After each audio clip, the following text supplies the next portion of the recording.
I'd like to call to order the Avalon City Council meeting of December 1st. If you would please stand for the Pledge of Allegiance. Hand over your heart and begin. I pledge allegiance to the flag of the United States of America and to the republic for which it stands, one nation, under God, indivisible, with liberty and justice for all. And if we could please have some moments of silence. Since our last council meeting 3 weeks ago, we have lost a young man, Devin Eubank, Dayanara Saldana, and for those of us who've been around for a while, past resident and owner of the Seacrest Inn, Norma Mill.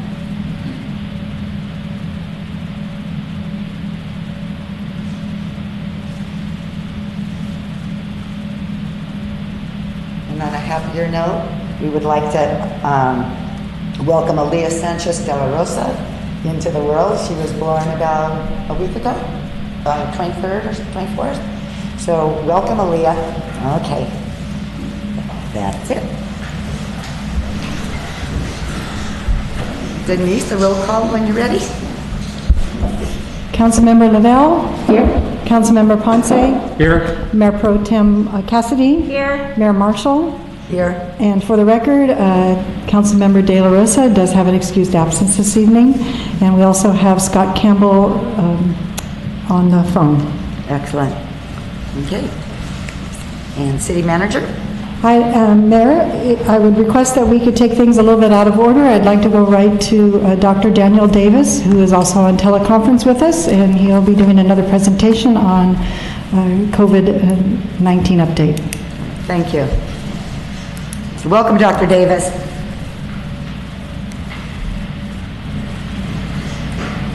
Can't quite hear him. Not in the council chamber.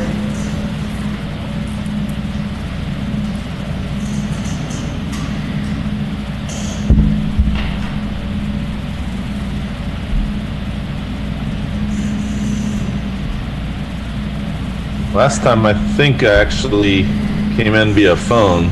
If you give me a call or a number.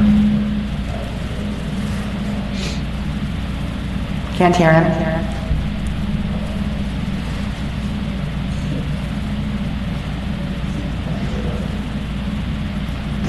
It's kind of a wicked drawing of that coronavirus. Can you hear us? Yes, I can definitely hear you guys. You're loud and clear.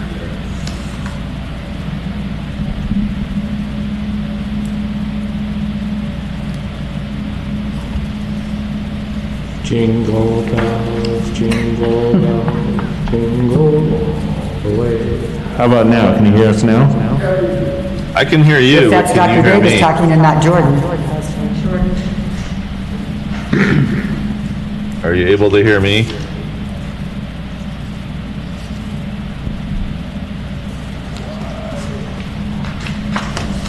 Just keep talking. Just keep talking. Just keep talking. All right. I'm talking away. Last time I think you gave me a telephone number to call. So let's. I can hear you on channel 2. Okay. You can hear him on line, but you just can't hear him in the chamber.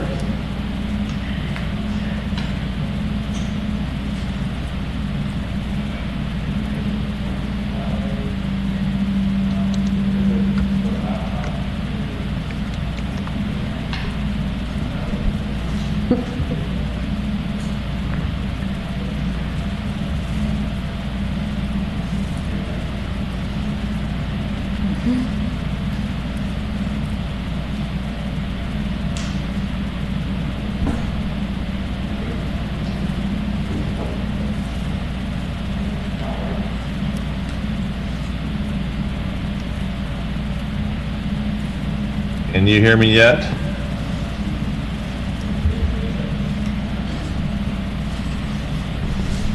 Can you hear me? Are you able to see my slides?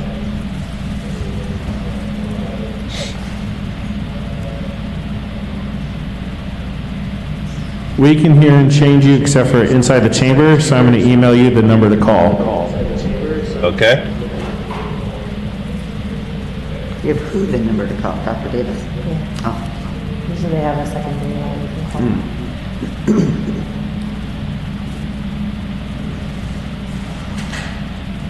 So when they did their test earlier, Jordan could hear it in there, and I guess.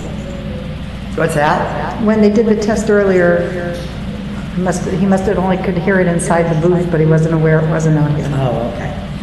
So they did a test run. That would work.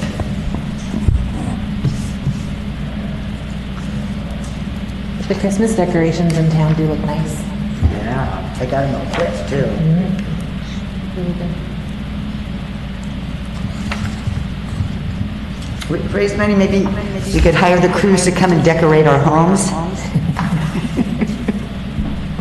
You are now joining the conference. All right. Yeah, Better? yes. Yeah, I will turn you guys off because I'm hearing an echo.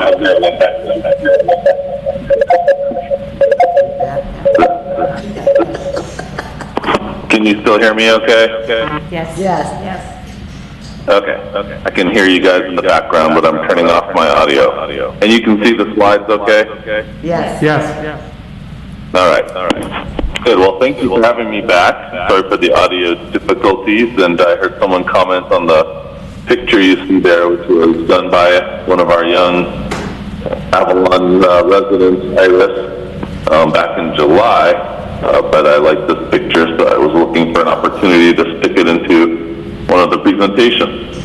Good job. So given that everyone is now an expert on everything coronavirus based on our previous presentations, I don't have to spend quite as much time explaining everything, but we will spend a bit of time talking about the vaccines because I think that's going to be important going forward, and I want to try and address people's concerns and questions and then take any additional questions.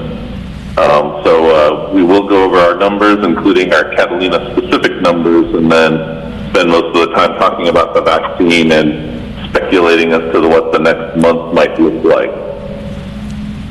All right, so these are graphs that you're used to seeing. These are the California new cases on the top and the deaths on the bottom. And if we start labeling these as we go further and further into this pandemic, what you see on the screen here is the initial wave in the spring. What you see in the middle there is the kind of early to mid-summer wave. And then what you're seeing right now is the mid-fall wave.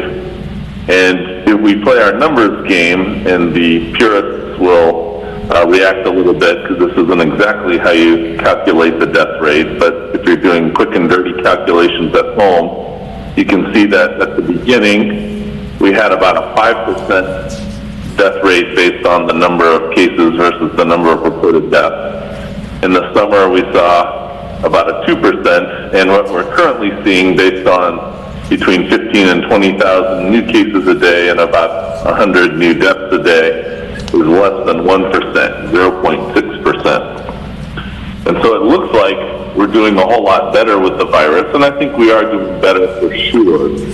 But we are clearly seeing a surge in new cases from people who have minimal symptoms, people who are generally healthier than what we saw back in the spring, and people who are asymptomatic as part of our contact tracing efforts. We'll go a little bit deeper in a second. This is the map of California with new cases, and you see that Los Angeles is clearly in the heart of things, as is Imperial County down by the border. And if we look at the United States, and if you talk to Dr. McGroarty, you will know that much of the United States is right in the thick of things, and hospitals are again becoming taxed with a very high positive rates, particularly in the center of the country there. Whether our time is yet to come, and that we just haven't seen the cold weather that drives everyone indoors, or whether we're going to dodge at least the severe illness that they're seeing in the Midwest remains to be seen. If you go back a couple of slides, it does have the look of a peak and then a subsequent drop. However, a lot of that may be driven by, and I'm going to move forward a little bit here, the amount of new tests. So what you see here is the rate of positive cases on the top, the same one I've been showing you, but on the bottom you see the number of tests being performed. And we saw going into the Thanksgiving holiday a huge wave in the number of tests, in part driven by people who are symptomatic, many of whom did not have COVID but had the seasonal upper respiratory infection, but also people who were being tested because they had travel plans, because they wanted to risk stratify in going home for the holidays or having people over, or because their works were asking them to be tested. And when you test twice as many people, you're going to see twice as many cases. But again, many of these new cases are less symptomatic than what we saw early in the pandemic, and that probably explains most of why the mortality rates are much lower now. I skipped over my favorite slide of all, and you should be used to seeing this one. This reflects my role as the medical director for Riverside County Fire Department. And this is, to me, the most telling slide of all, because it tells us how many patients are either calling 911 or going to the emergency department with an influenza-like illness. And we use that term because, for the most part, up until this year, the main illness that taxed the medical system every winter was influenza. So we got used to using the term influenza-like illness. Now there's a new term floating around out there, which is PIC, that's pneumonia, influenza, and COVID. But it hasn't caught on, and we still use influenza-like illness. But what we're seeing here is a continuation of the same graph I've showed you each time I've spoke, and that is from about a year ago now, the initial wave of influenza-like illness due to influenza, where 10% of emergency department visits and 6% of EMS calls were due to a flu-like illness. That tapered off in February going into March of 2020, and then we saw the first spike in coronavirus in late March, early April, where the rates of ED visits were about 10% again, and the rates of EMS calls were 6 to 7%, very similar.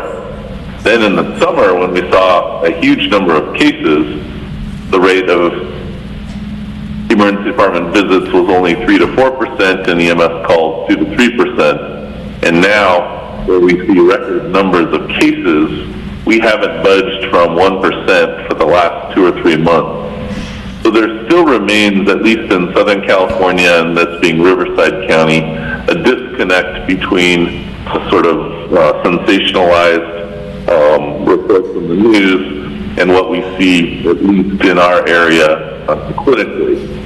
Now, that being said, that graph of the United States tells you that not every part of the United States is experiencing this the same way, and I think we learned that from the beginning of the pandemic. But thus far, we have not been overwhelmed in our areas here, and so we have to decide, or we have to prepare for our wave, or hope that this one passes us by, and that will bring up the issue of the vaccine. And again, this was the graph I showed you before, where the number of new cases pretty much parallels the number of tests. And here's Catalina's data on the bottom. I tried to compile both tests that are positive here on the island, as well as people that we sent tests for over town, and then received the positive test. But it gets a little bit tricky because we don't necessarily have all of those cases compiled. But nevertheless, you see that Catalina tends to mirror what's happening in California overall. And we've even had a few additional cases since I made this graph 2 days ago, with a couple of positives in the last 24 to 36 hours. But again, we saw a spike in cases in July and August. It tapered off in September and October, and now we're seeing the number of cases go up again.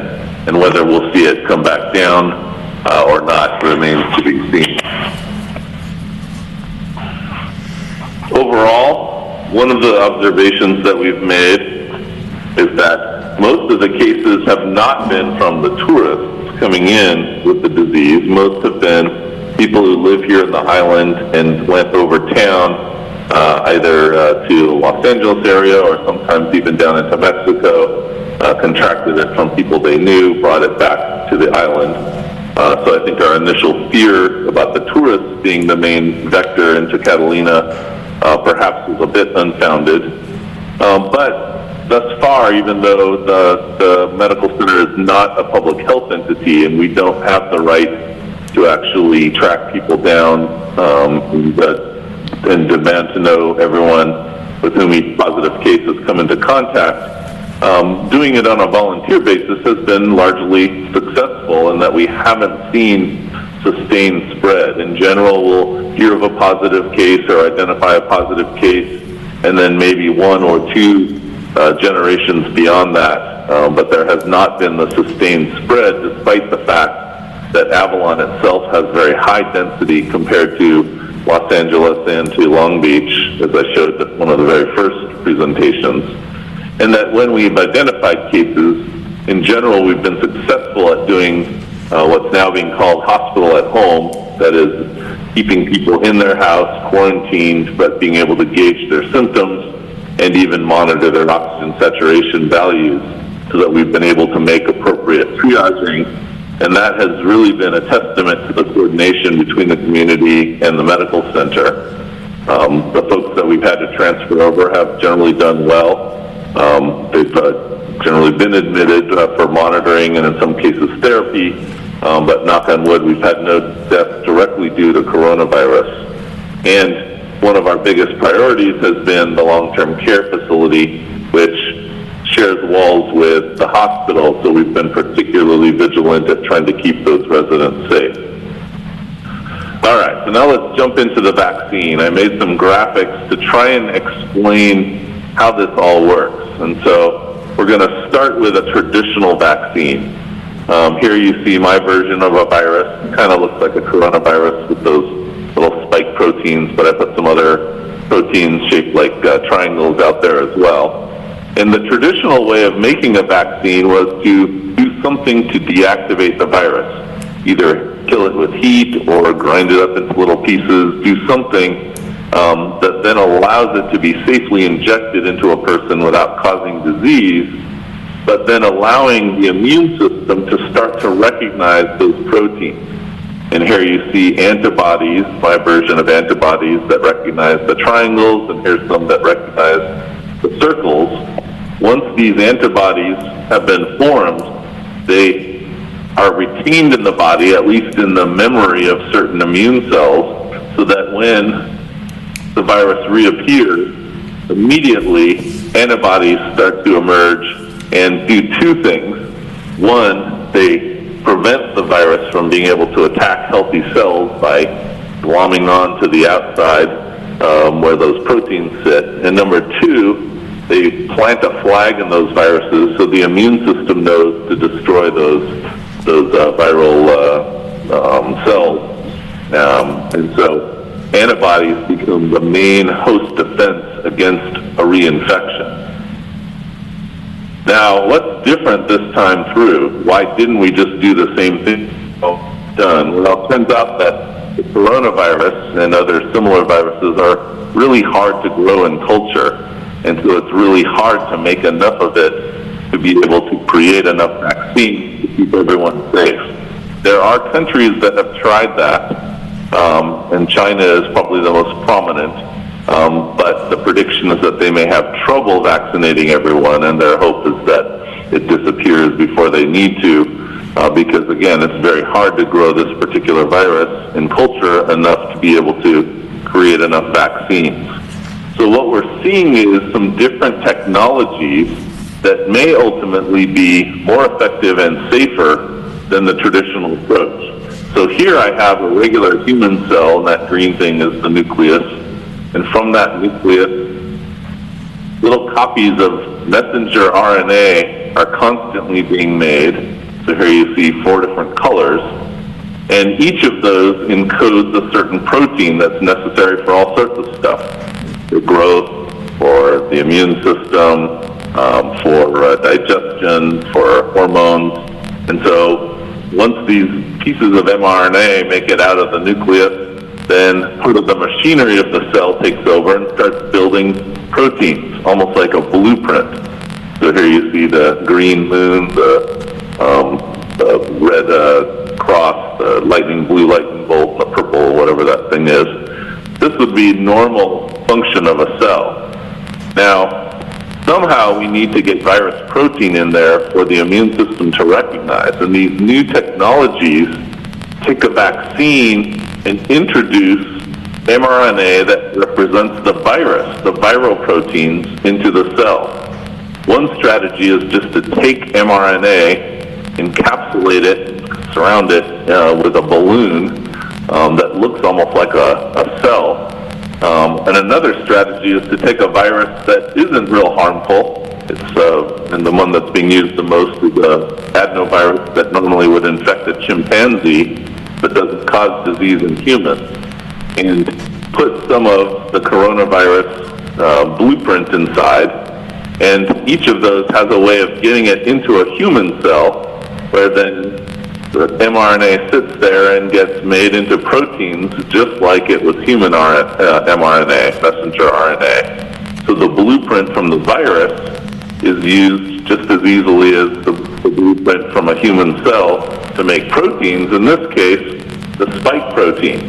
That's the one that gives the coronavirus its name. It's the thing that kind of characterizes the coronavirus, and everyone has targeted.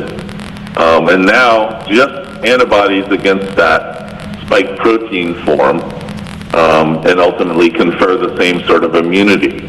Now, there were some questions. We didn't know if that would work.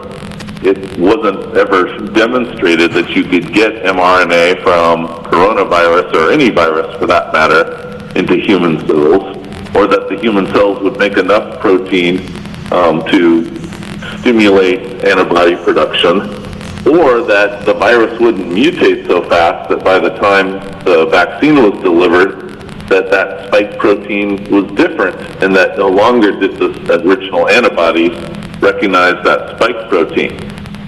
So the biggest question in everyone's mind was, would it work? And this technology was unproven. Now, the first 2 vaccines that you've heard about on the news, the one from Pfizer and the one from Moderna, use those little balloons. And the big question there was whether the mRNA, which is kind of unstable, could make it all the way into a human cell. Several of the other vaccines being tested use one of those adenoviruses, a non-harmful virus. And the question there was whether our immune systems, especially those of us who are over the age of 50, would have seen enough adenoviruses in our life, even if we never saw that one that's meant for chimpanzees, that we've seen enough of them that we would destroy that virus before it could transfer its mRNA to the human cell. So there are some questions about that technology. Now, there are some questions about vaccines in general that apply probably more to a traditional vaccine. When you mush up a virus and inject it in there, does it maybe work too well? Does the immune system form too many antibodies that either overreact if you ultimately see then a COVID again, or those antibodies that start to react with normal human protein, because some of them look kind of similar, and we think that a lot of diseases that we didn't realize were autoimmune might actually be related to the formation of antibodies that cross-react between virus proteins and human proteins and actually start attacking that person. In theory, that would be less of an issue with these mRNA or these adenoviral strategies, because they're targeting one specific protein as opposed to just putting the whole virus in there and letting whatever happens happen. But that was still a question. And then the question, I think, still lingers, how long is this going to last?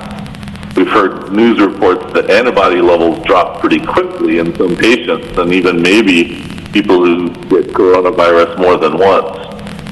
So do we have any answers? Well, if you've listened to the news in the last couple of weeks, you've heard that those first two mRNA-based vaccines have had incredible effectiveness, incredible efficacy.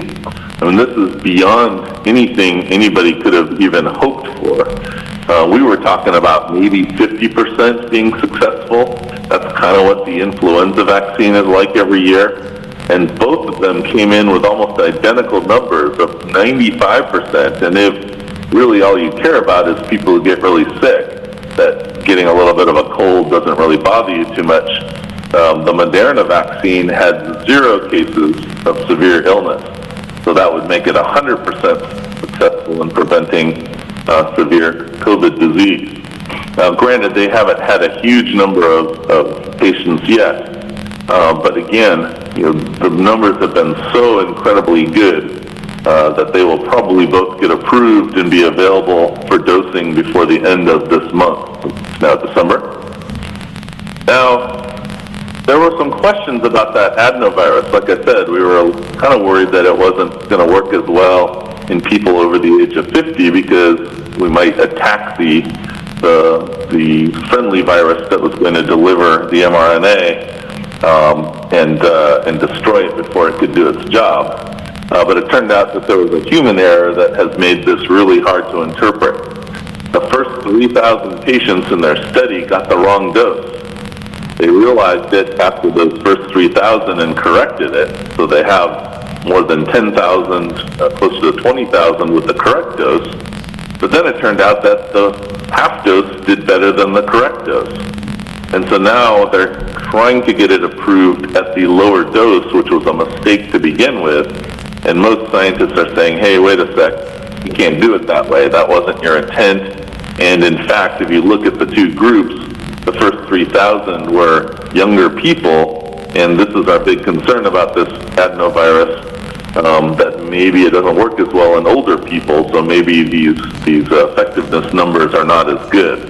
They tried to say that the wrong dose was about 90% effective. What they thought was going to be the right dose was only about 50 or 60% effective.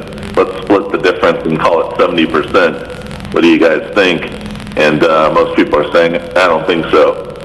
So we're waiting to see if anybody will even approve this one, especially if the first two are as effective as they appear to be.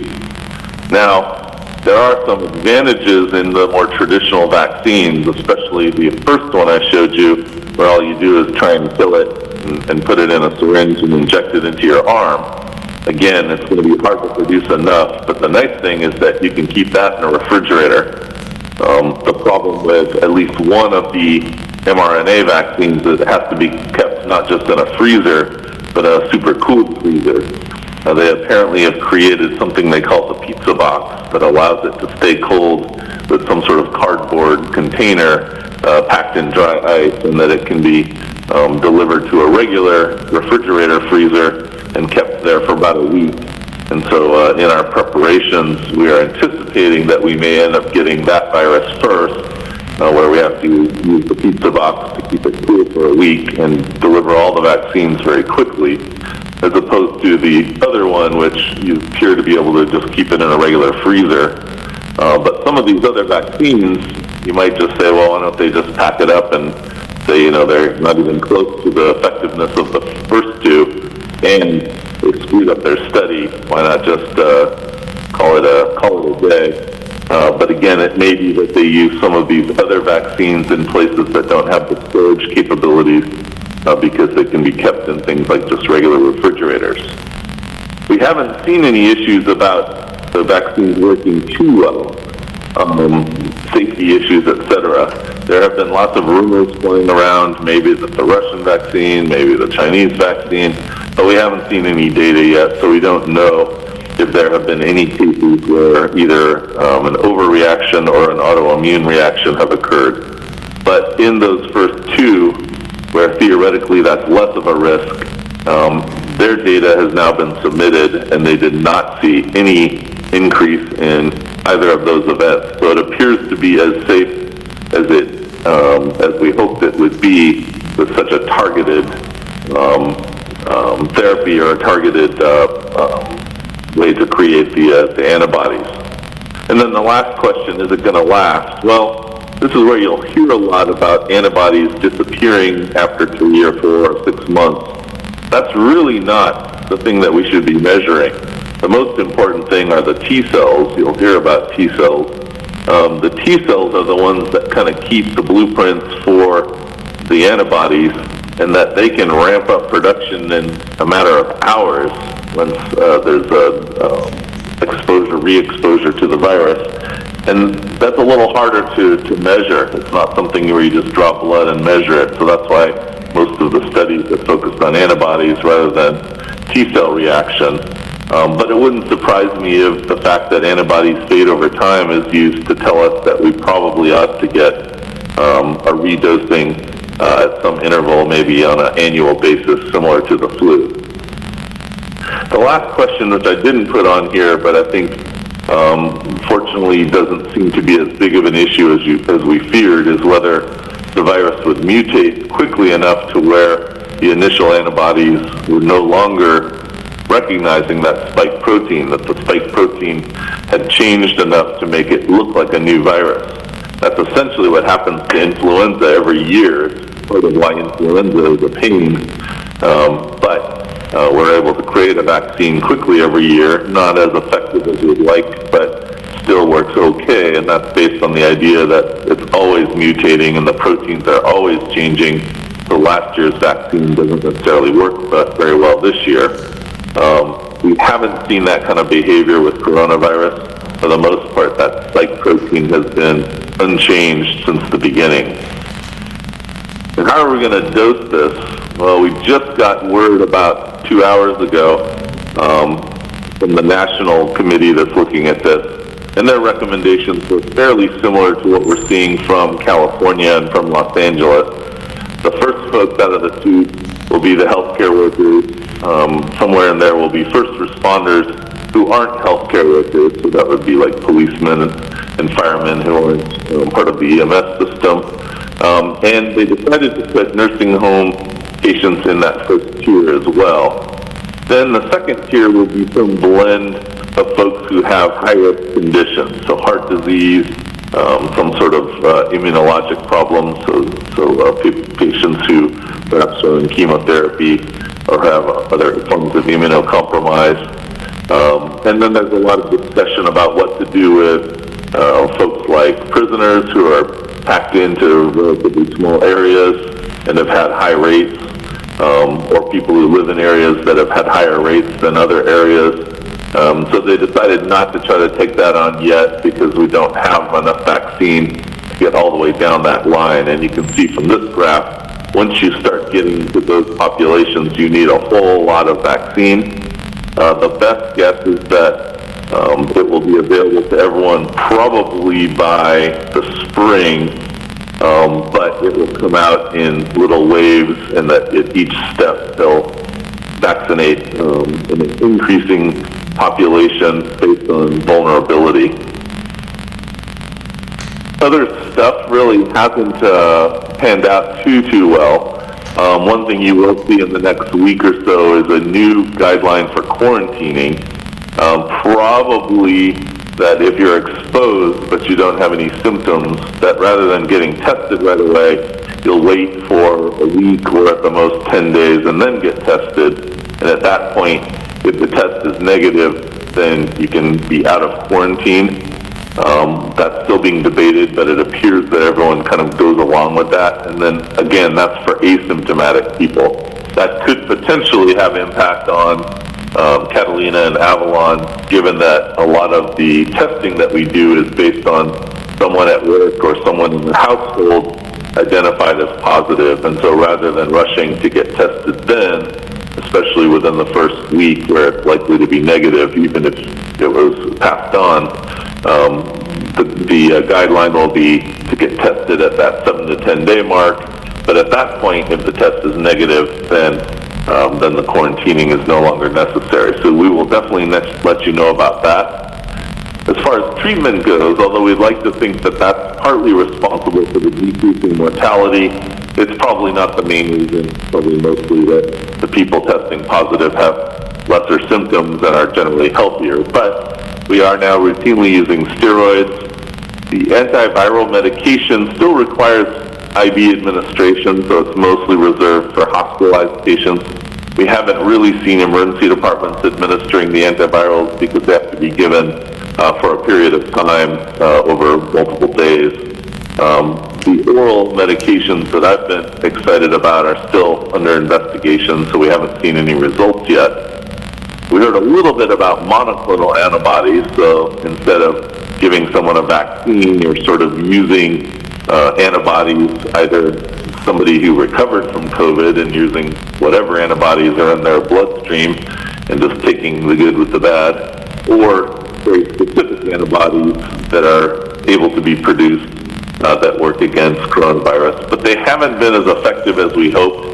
They really haven't been a game changer, although they are FDA approved. Not all centers are even using them, and there isn't that much available.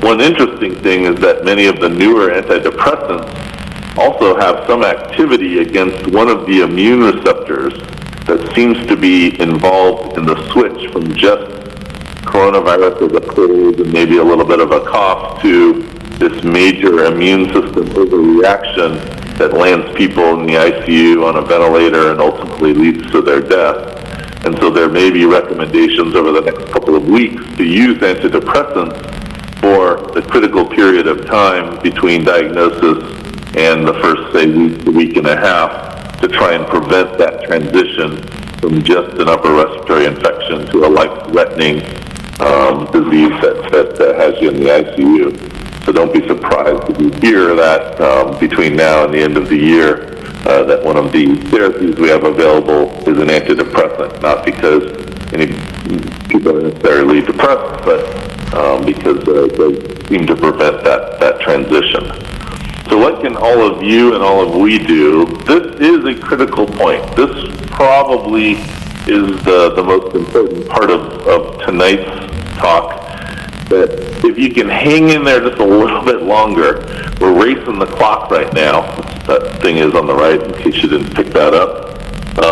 Because the vaccine will be available. It will be available before the end of the year, but not everyone is going to get it. Hopefully the most vulnerable get it sooner.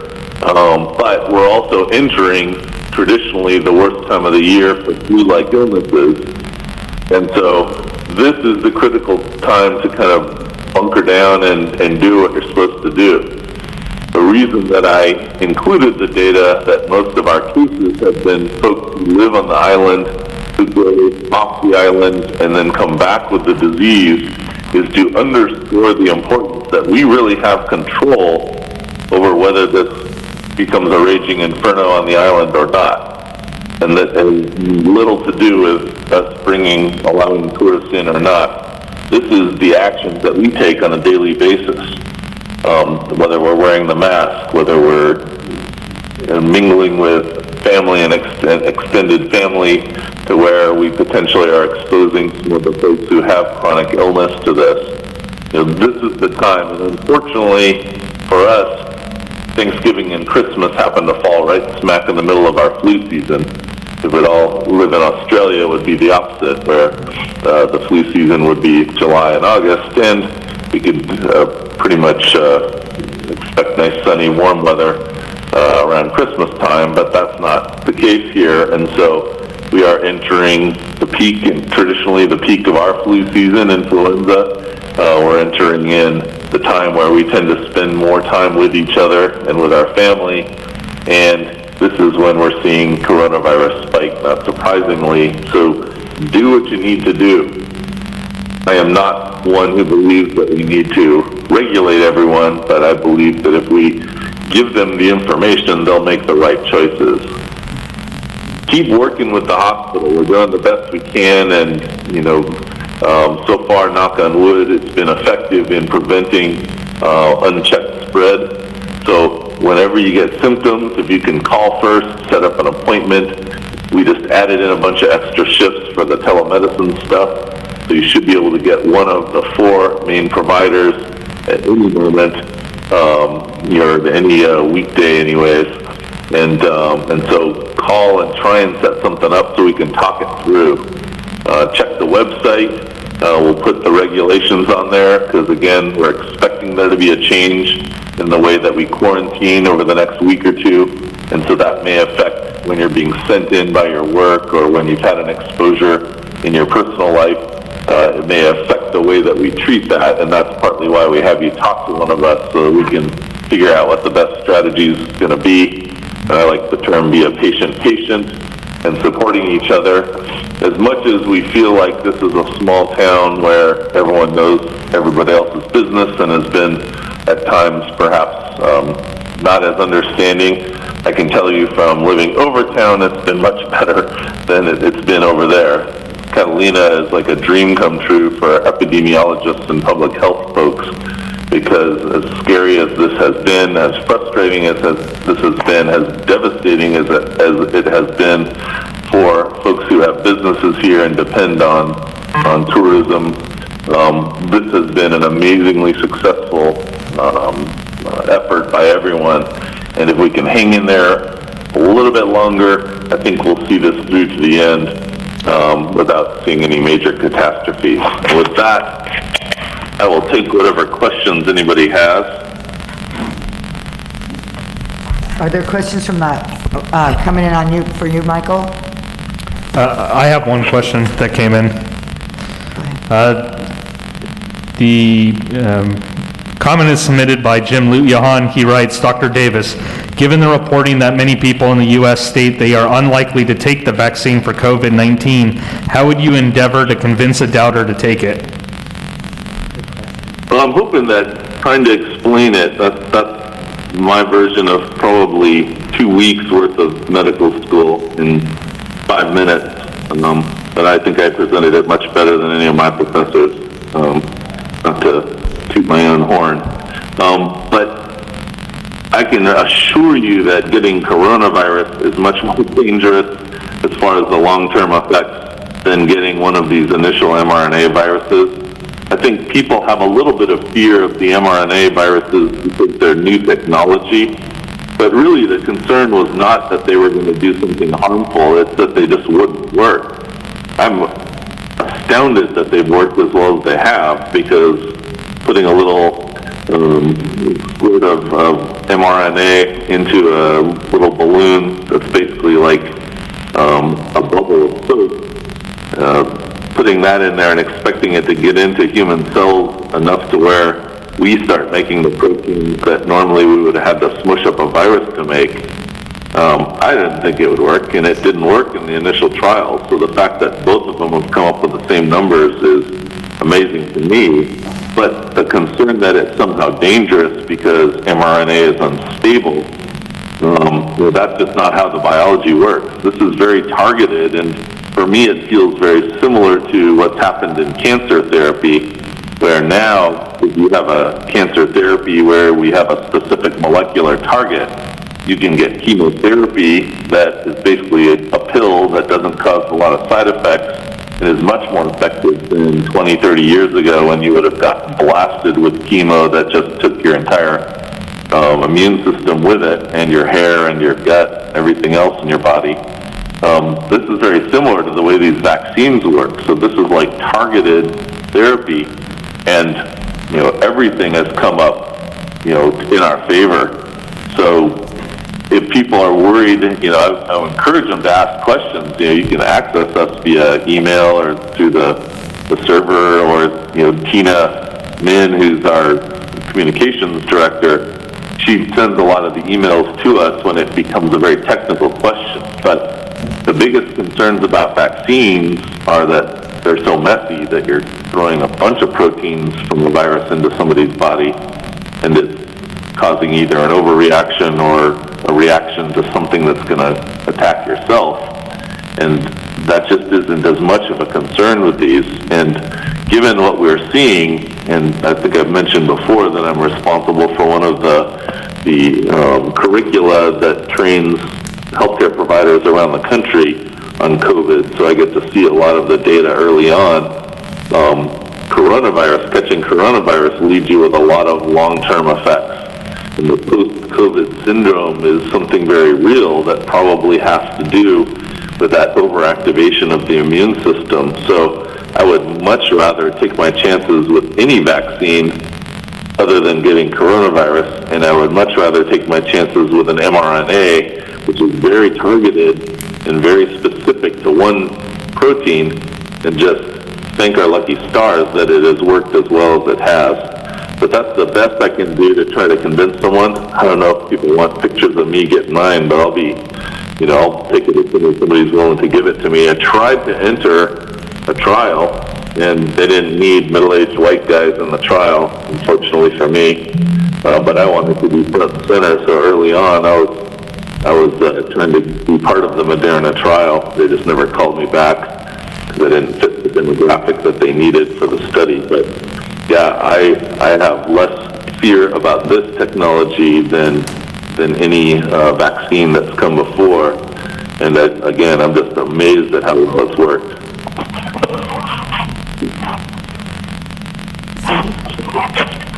Can you? I don't own any stock in the vaccine companies, unfortunately. If I was smart about it, I would have invested about 9 months ago, but I didn't, and I'm kicking myself, but at least I can promote them without feeling like I have a conflict of interest. Could you just please repeat the information or answer the question? Has there been any data that shows you can contract the virus multiple times? There are data.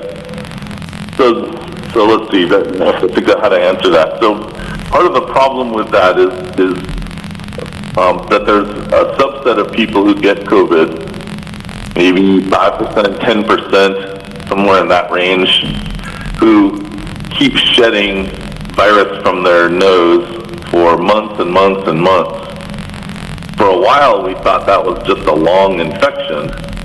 And finally, and since South Korea was one of the early countries affected, they decided to actually try and grow the virus, which is not easy to do, like I said, and found that the stuff coming out of people's nose after the fact is just dead virus. It doesn't do anything. It's not infectious. The problem is that we don't have easy ways to test other than sending the virus to a special lab to try to grow it. So there are definitely people who had COVID, got better, and then got an illness again, got their nose swabbed, and tested positive again. Now initially, again, those people were accused, or it was said that they had it twice. Now the thought is maybe they just got a regular old virus the second time, and they were one of those people that are just shedding it for a long period of time. So the answer is we don't really know, and we don't have access to the testing that would answer the question. It's certainly not a common thing. It's more of a nuisance than anything, because we would have liked to be able to clear people to go back to work when they stop testing positive from their swabs, and we just can't do that because some people test positive over and over and over again. And now there are people who had COVID this spring and summer who are catching regular colds like people do this time of year. And if they are one of those unlucky ones that keep shedding virus, they're going to test positive. So it doesn't exactly make sense from what we know. I think for me, the most reassuring thing about the vaccine, the Moderna one, was not the 95% of efficacy. It was that 0 people that got the vaccine got anything more than a little bit of a cold. And that tells me it's blocking the subsequent response, that rather than it being an overreaction the second time or with the re-exposure, it modulates, it makes it into not much of an illness. And that's exactly what we had hoped for.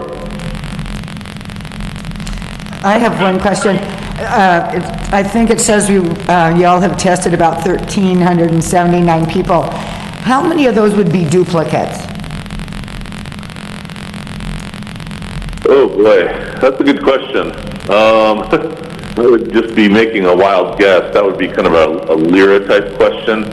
But I can tell from when I order COVID tests that feels to me like maybe 20% of the people I'm ordering them on have a COVID test already in the system.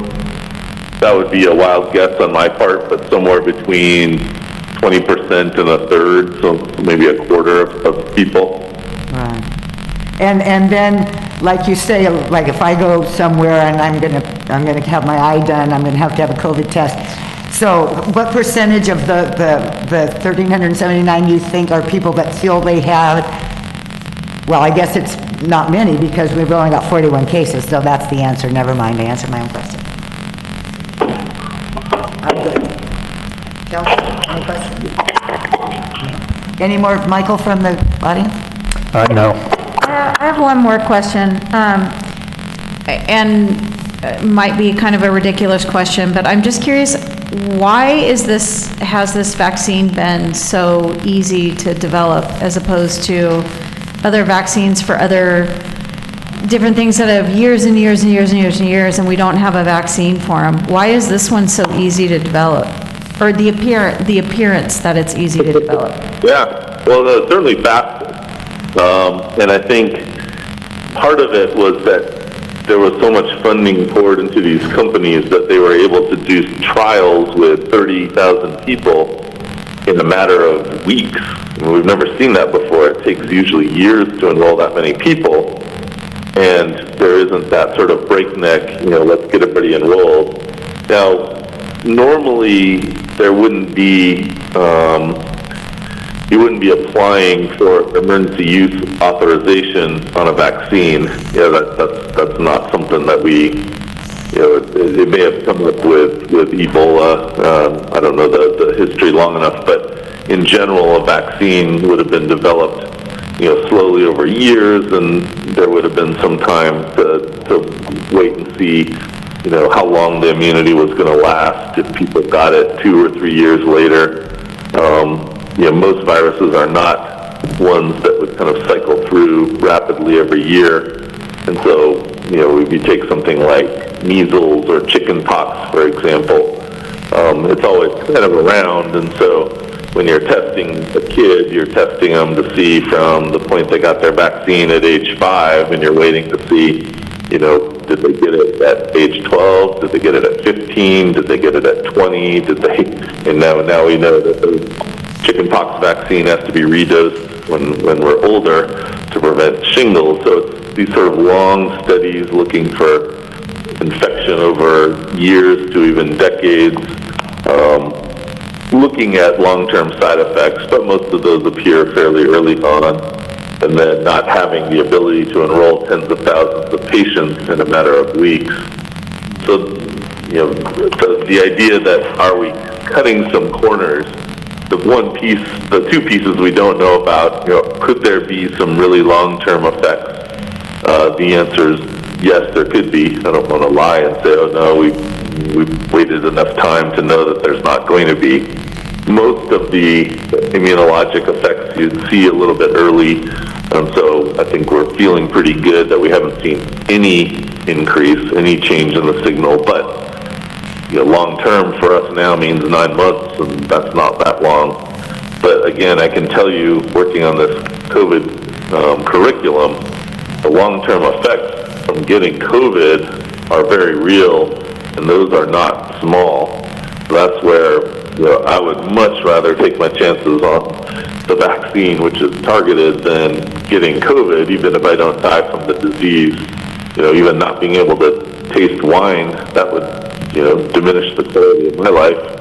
And if I lost my taste, that would be a huge bummer. So I would take a vaccine just to be able to keep tasting wine for the rest of my life. And that alone would be enough to drive me towards it. But I think the main thing was going to be the breakneck speed that we were able to enroll patients in studies. And they were working around the clock on the vaccines. But you saw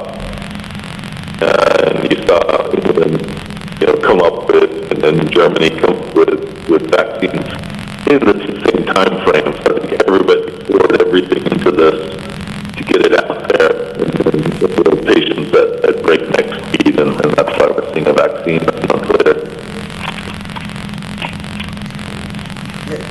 questions? Thank you so much. Dr. Davis, it's always a pleasure to have you. Thank you. We'll remind people to go. I'm sure this year's presentation will be on the Medical Center website, so they can watch you as well. So thank you very much. Okay. And now we have Michael Palmer. Yes, he'll give us an update on the county.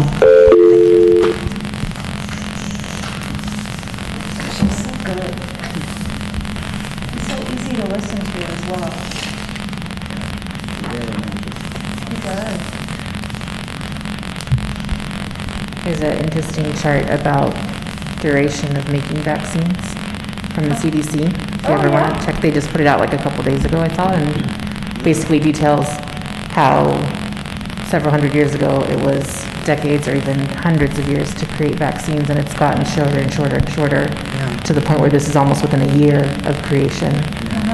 Technology too, yeah, right. Goodness, the machines and everything. Yeah. Okay. Take it away, Michael. So good evening, Mayor, members of council. Mike Palmer, Assistant City Manager. I just want to give a quick update on some recent developments that happened that were COVID-19 related. I was really fortunate to have Dr. Davis give his presentation on kind of what's happening more globally with COVID-19, and then I'm going to kind of localize that in terms of what it means for community members of LA County and the city of Avalon. I'm just going to give a very brief overview. I'm not going to get too far down into the statistics. I think Dr. Davis did a much better job than I ever could in terms of case rates and hospitalizations. But what this means for LA County really is two items. The California State Department of Public Health has indicated that there's two metrics that they're really concerned about, and these metrics are by which a lot of policy decisions as well as tier status updates are given. And the first measure is really new cases, and that's the new cases per 100,000 population per day. Back in September, on September 1st, when I gave this presentation, we were at a case rate of 13.1.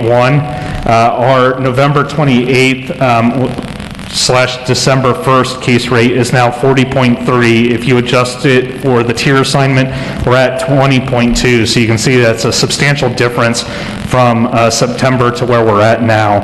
The second part of that is looking at the testing percentage positivity rate, which is really the 7-day average or the 7-day lag.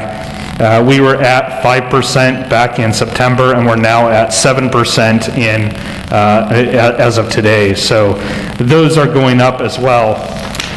So with that, and because of that, and we're not the only ones that those rates are skyrocketing, as Dr. Davis had already pointed out, this is happening both nationally as well as throughout the state of California.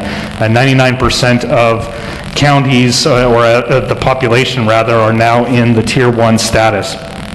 So in terms of LA County, we're still in Tier 1, there's no surprise there. But what has changed is there's a new temporary safer at home order. This new temporary order is more restrictive than what's allowed by the state. It also replaces the recently revised health order. That health order was called the Reopening Safer at Work and in the Community Order. This one now supersedes that. It's effective for 21 days. It went into effect yesterday, and it goes through until December 20th of this year.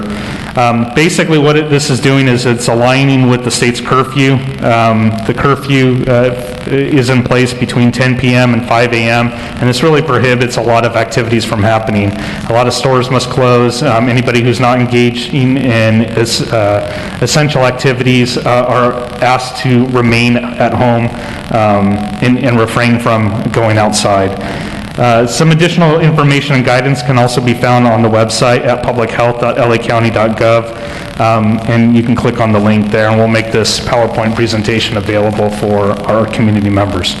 So breaking down the new temporary county order, Really what this does is it's going to prevent all public and private gatherings with individuals not in your household, except for faith-based services and protests. There's no limits on faith-based services and protests. Those are activities also that are required to remain outdoors. It also establishes occupancy limits. And so the breakdown of what these are is on the chart here. I'm going to read off a few of them. Essentially, essential retail is going to be now capped at 35% max capacity. This is a reduction of approximately 15%. It went down from 50% previously to 35 now. Non-essential retail, which includes indoor malls, is now capped at 20% max capacity. Personal care services is capped at 20% max capacity, and libraries have been reduced to 30% max capacity. The following three sectors are capped at 50% max capacity, and this includes fitness centers that are operating outdoors, museums, galleries, zoos, aquariums, botanical gardens, which are also operating outdoors, and then as are mini golf, betting cages, go-kart racing. Again, all outdoors. Those are capped at 50%. Outdoor recreation is allowed. Beaches, trails, and parks are going to remain open, but those gatherings at the sites are limited to members within your household, so you can't gather with members outside of your household now. Everything is going to require a face covering except for swimming, which makes it really hard to swim and use a mask, as well as adhering to distancing protocols. Golf courses, tennis courts, things like pickleball, which we have here, and skate parks, they're going to remain open for individuals or members of a single household. As are pools. Pools can only be open if they're regulated lap swimming pools with one person per lane. Drive-in movies, events, and car parades are permitted, provided occupants in each car are members of one household, so you can't gather up a bunch of your favorite friends and pile into a car to watch a movie. And then schools and day camps will remain open as long as they adhere to the reopening protocols. What this order does close are the following high-risk businesses, and I highlighted the ones in purple, just the ones I felt that were most applicable to our community to make it a little easier to read, because some of these things we just don't have in our community. So I won't read all of them, but I will highlight things that are continuing to remain closed are nightclubs, bars and craft distilleries, public entertainment venues like concert venues and festivals, family entertainment centers for indoor operation only. As was announced previously, earlier last week rather, all restaurants are closed. They can only remain open for takeout and delivery. Any indoor or outdoor in-person on-site dining is prohibited at this time, and that's effective until rescinded. So there's no timeline really on that as of yet. Playgrounds are closed with the exception of playgrounds located within child care centers or schools. Indoor portions and exhibits of museums are also closed, as are small water vessel charters and outdoor equipment rental. And again, just to reiterate, because this is really the crux of where this order is coming from, all public and private events and gatherings. This order is, like I said, in effect for 21 days, and we're hoping that it does its job and we don't see any more restrictive measures coming in. I know the governor has also made some remarks saying that if it doesn't, he's prepared to take some additional proactive measures which could impose some additional restrictions. He has not indicated what those are or when he's considering those, so we're just hoping that people do their part and help to bring the rate case down so we don't see any additional restrictions. And so with that, that concludes my presentation. I'm available for any questions. So explain to me how we're interpreting all public, the vessel charters and outdoor equipment rental. What would that be? So things like outdoor equipment rentals could be things like kayaks, beach balls, beach chairs, those kind of things, diving supplies, if they're a rental. Small boat charters would be if you were, it wouldn't apply to like a six-pack fishing charter with a family on board, they could not charter that boat. Per the guidelines right now, for the next 3 weeks, no. Parasailing? Parasailing, I don't see as a small boat charter, but it would be limited to only serving those in the household.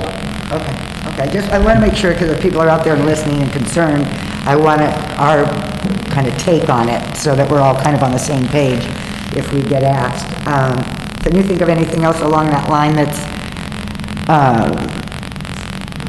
so golf cart rentals, that's not a problem, because it would be just with people and their families, correct? That's correct. And anybody who has questions too from the public about what is open and what is closed are more than welcome to contact City Hall. I'm more than happy to speak to anybody about any of these orders or to interpret any of the appendices. Okay. Bicycles?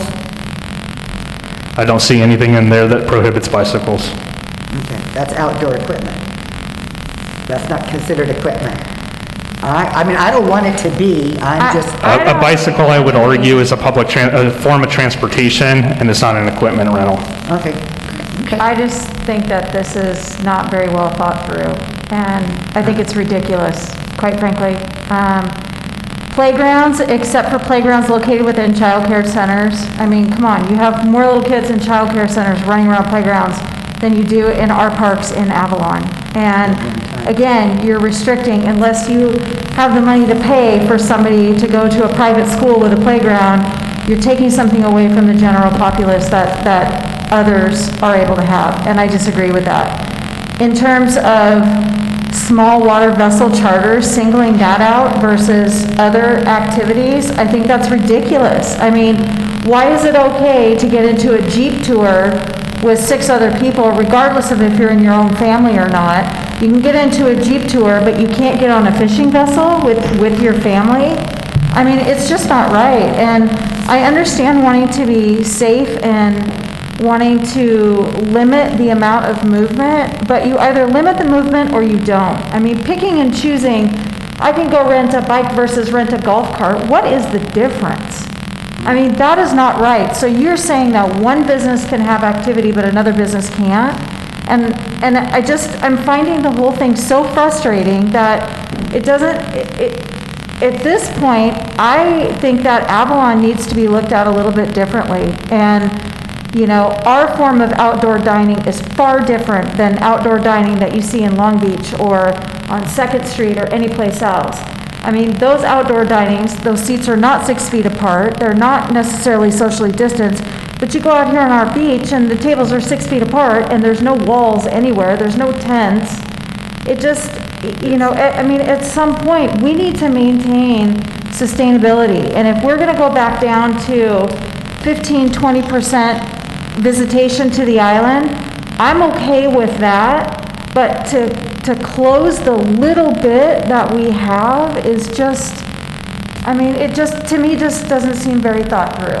And I think that the city should be looking at what some of the other cities are, our city should look at what some of the other cities are doing and asking for some variations, or at least standing up to say, look at us a little bit differently when we're placing some of the rules in place. I agree with you 100%. I mean, you know, we tried to write the letter on behalf of the Kathleen Express for the galley, and that went nowhere. We don't seem to be getting a lot of cooperation from the county on that, because we're kind of different and unique and special. But, I mean, if there's some areas we think we would like to try to fight, I mean, this is only for 3 weeks, but I don't know how much better the COVID cases are going to get around the county as well, or around the state. But there are cities that are standing up. Well, yeah. Well, Pasadena is one, right? But they have their own health department. Mm-hmm. And what's the other one? Long Beach. Long Beach. West Covina. But there are some other cities within LA County that are standing up. Well, there was that one letter we got from, I guess everybody got it from Westlake Village, talking about 9 cities in LA County that have really low numbers. We are one of those. And did we maybe want to get on the bandwagon with these smaller cities that have been safe? That would be a call of the council, and maybe something that we can't decide tonight, but if we wanted to do that research to see and decide if that's how, if we wanted to put up that fight, we could, because just what Dr. Davis says, it's not from the visitors that are coming over here.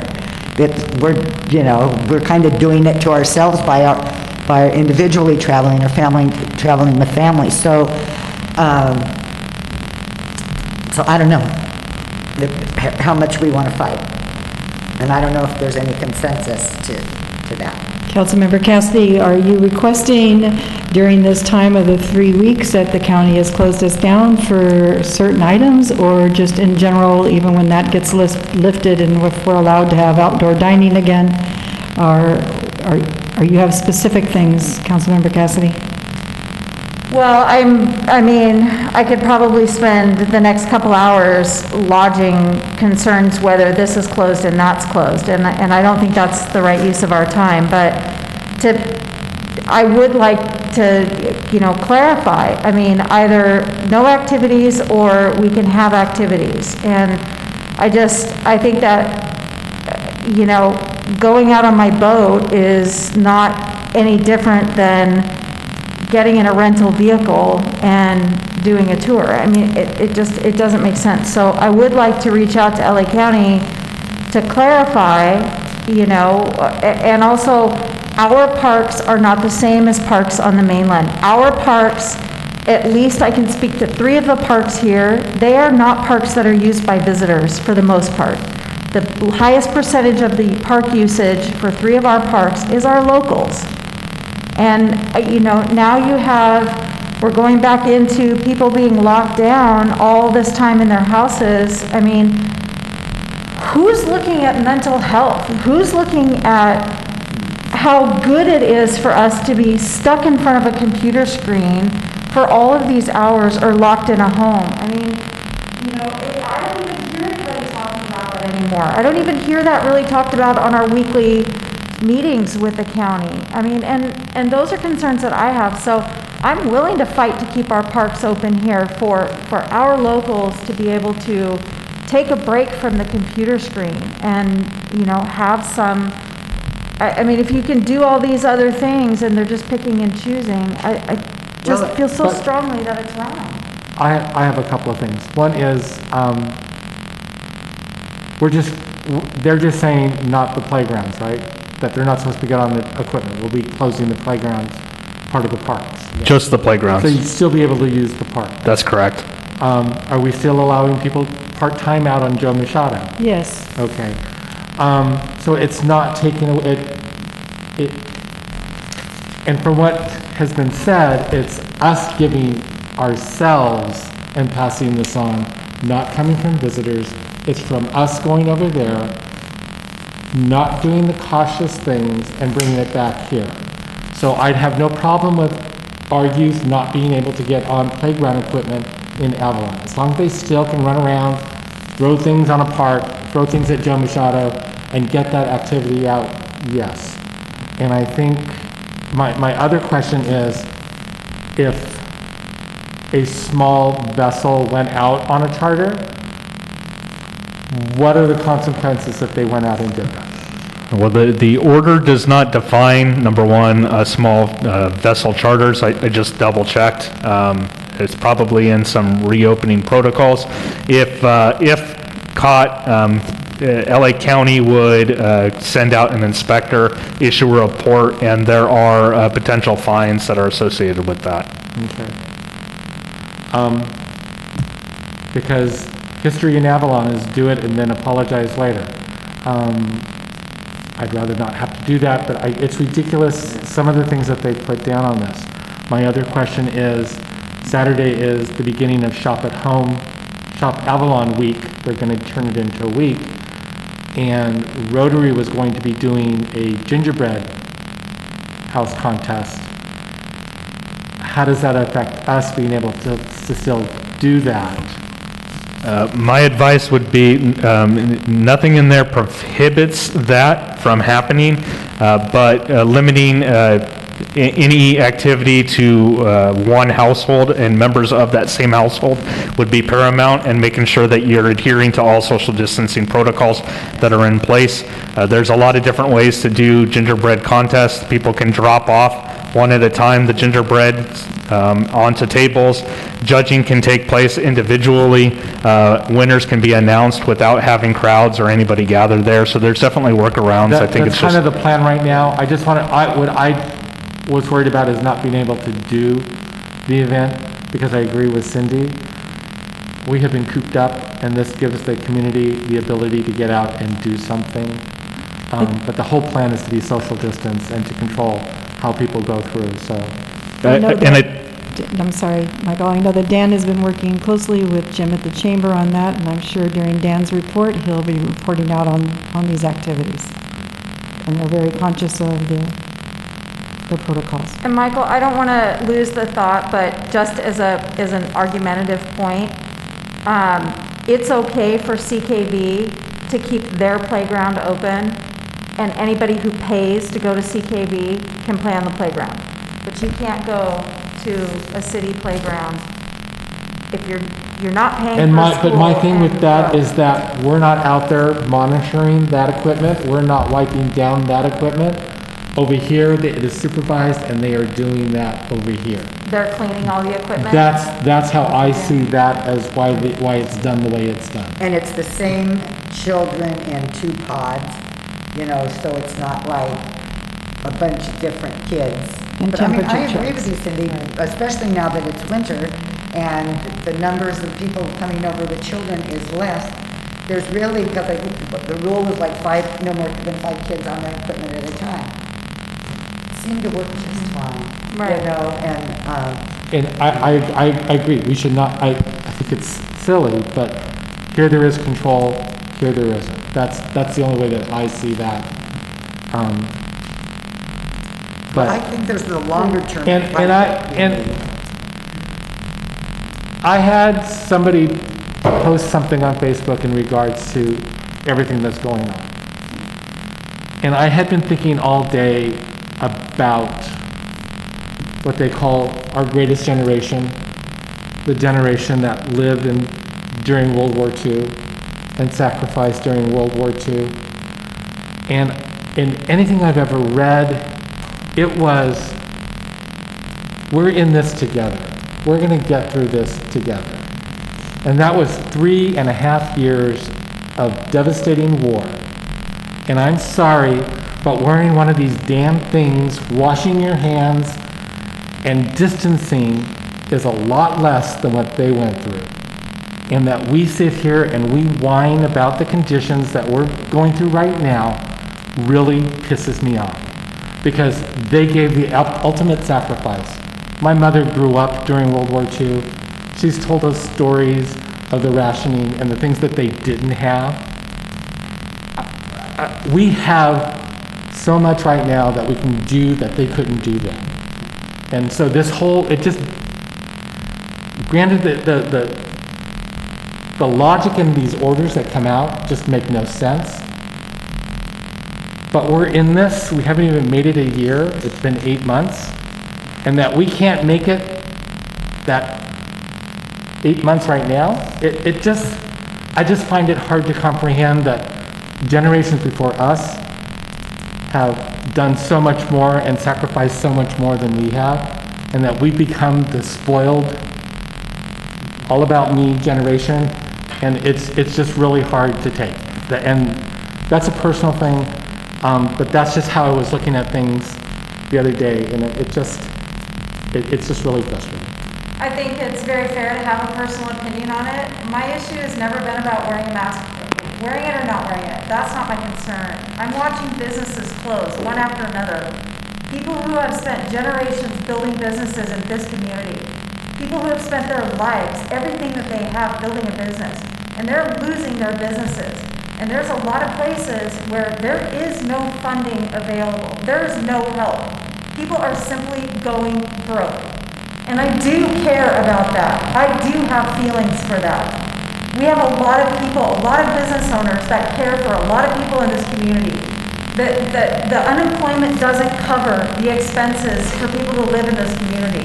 As everything is closing down, there are no jobs for people. There is not enough money to be sustainable. A lot of the other things that we put in place, like no evictions, those things are coming to a close. And you know, we're not talking about it. And that's my concern. I don't care if we have to wear the damn mask, wear it. Stop complaining about the mask. But I do care about my friends, myself, other members of this community who have worked their entire lives for something. And to me, this looks like picking and choosing. You can't do this, but you can. And that's what I have a problem with. You either close for 3 weeks or you don't. They said this in the beginning. If we do this for a certain period of time, we all bought in. We did it. And now we have to find a way to be somewhat sustainable. That's what I'm asking for. I'm not asking to put lives at risk. I'm not asking to open up and just be free. I'm asking to find a healthy balance. Make it fair to all concerned. Don't just pick and choose what people can do. That's the problem I have. I agree. Okay, I agree. yeah. So, okay. Can so- I just, sorry. Oh, please. The part that I keep going back to, which I understand parts of why they maybe chose small water vessels because of the proximity of the person driving the boat with the family that's on board. That means that there's two different families that are exposed to each other for a duration of time that's a little bit longer than usual. I get why they might have called that out. I don't necessarily agree with it. I think that targeting that type of vessel and not targeting larger ones that can carry more families, the whole point is at the very beginning. All public and private gatherings with individuals not in your household are prohibited. That's the answer. I don't care what else is open. That's the answer right now. The fact that we've gotten almost 15% of our cases in the last week in Avalon is worrisome to me. That's a big jump in a week. It's a big jump in a week. And it's happening because people are traveling, and we haven't even seen anything from Thanksgiving yet, which I know for a fact people who traveled for Thanksgiving. The number of former classmates that came home for Thanksgiving and were taking photos without masks and out and about town without masks was so frustrating to me this week. But they weren't on a charter boat. But they were not on a charter boat. They were gathering with people outside of their household. But And that's the whole point of this 3-week order, and it's 3 weeks. Well, then I think, and I'm sorry to interrupt, but I totally, I think some of us are on the same page. I think if we're going to do fighting, we're going to need to come up, because in 3 weeks, it's not any better, Cindy, you know. So what we need to fight for is kind of talking about our outdoor dining. Right. And things like that we Yes. know work really effectively. Yes. I would like to fight for that stuff. And the charter boats, heck, who's even going to, well, somebody gets Well, on and a charter boat. it doesn't necessarily affect our local six-pack boats. So, I mean, it's, Well, good, you know, good. Well, we know people that have them though. right, so- but it doesn't necessarily affect those businesses. I'm just calling out that, Yeah. I just feel like we're, okay, that's. Right, okay, it's very that's, true. you know. It makes no logical sense to us who are here every day doing this. But we just have to keep going. Yeah. So do we want to then start thinking about, start thinking about this 3-week thing? It gives us time to work on things and how we want to strategize, or maybe contact these other cities to see what they're doing. Because, And again, I mean, what happens if you just defy the order? well, the first thing that's going to happen are people in Avalon are going to call public health and they're going to come over and shut it down. So, because we're not everybody's on the same page, unfortunately, with trying to keep our town sustainable. And they have been very responsive. The county has unfortunately been very responsive in showing that. You know, or they contact the captain and he has to send his guys out because he's, you know, I don't think the captain is in a situation to defy the order or what the laws are, even though we, you know, Yeah. so it's a tough one. I mean, I guess I would rather be prepared with a conversation at the next council meeting prior to the 3-week order. If it you know, continues on, then, I mean, we might be a split council here, but if it continues on, I would like to be able to have some recourse for our community that, you know, maybe we still do have outdoor dining. and let's just prove how it's worked for us, which is totally different than outdoor dining on the mainland. The only difference between dining indoor and outdoor on the mainland is there's not a roof and four walls. The part that it's been proven, and I'm not saying that I want to shut down the community, but here, the people that are getting tested here, that live here, the numbers are very small, and we're extremely fortunate and extremely vigilant in that way. People have been extremely cautious for the most part, which is rewardable, and it's laudable. It's good that people have been putting that much effort into it. The part that we never find out, which is the part that is somewhat worrisome to me in terms of the amount of spread in LA County, is how many people come here, dine with their mask off, are on the beach together, and end up going back home and testing positive. We don't ever know what that number is. If the point is to stop the spread, that people are still able to travel, that doesn't mean that numbers are going to fall potentially on the mainland. It means they could still increase if they're coming over. I understand and appreciate a number of things. One, wanting to keep outdoor dining open. I think out of all the locations in LA County, we probably are the best at what we're doing with that. The amount of space, the amount of coverage, the amount of air movement because of where we're located is ideal for such a crazy situation. It's been wonderful. The staff for most of the restaurants, as far as I know, have had very few, if almost no, infections because of how well they've been doing, which is, again, laudable. But that doesn't mean that people coming from outside of our city aren't going to then be coming back home with it because the person at table A coughed over on person at table B as they were both leaving at the same time before they put their mask back on. And now you've got a situation where there's a spike over in LA County because they came to Catalina and then went back home and got sick. So I don't know that I trust how much contact tracing is doing. I don't know that we're getting notified about every person that visited Catalina and got sick, because we've seen it with people who live here who have said, I was never contacted, or I missed a call and never heard from them again. The point of this whole thing is to put a quick stopgap in to say, let's take a break, which fortunately for us happens to be at a time when it's usually quiet in town anyway. So part of it may take care of itself, which is kind of the discussion that I've had with a lot of people this week. But I think it makes sense if this feels like it's going to be extended to then address that situation and say, we would like to be able to bring this back in January. And maybe it means that that beach capacity gets cut in half. I don't know if the restaurants could survive on half of those numbers of tables and be open. I know that some of them can't survive on just doing takeout only, which is why they closed. So, I don't know what the answer is in terms of this, but I feel like we're back at the beginning of the discussion from 8 months ago. And it feels very cherry-picked. It feels not very well thought out, as well as some things did feel thought out previously where they've had a phased reopening of things. It feels like they just kind of went, well, maybe this and maybe that and maybe this. I don't know if there's, stuff behind this where they've done studies of where people are getting sick from, and this is what has resulted in maybe there were a large number of people on small water vessels that got COVID. I don't know. But there must be some reason why some of these things are picked and other things are not. But I also think we're doing ourselves a disservice if we assume that we can keep certain things open just because they're not listed specifically on this list.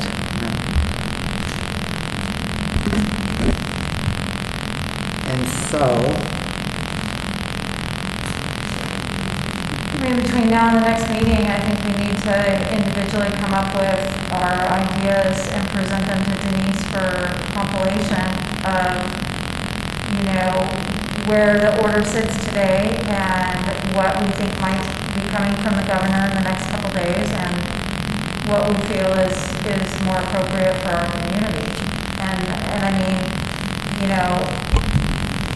It kind of still goes both ways, the same thing you were saying from the beginning, Lisa. It's that, we come down really hard on the visitor coming to the island and we blame, but yet if it's true that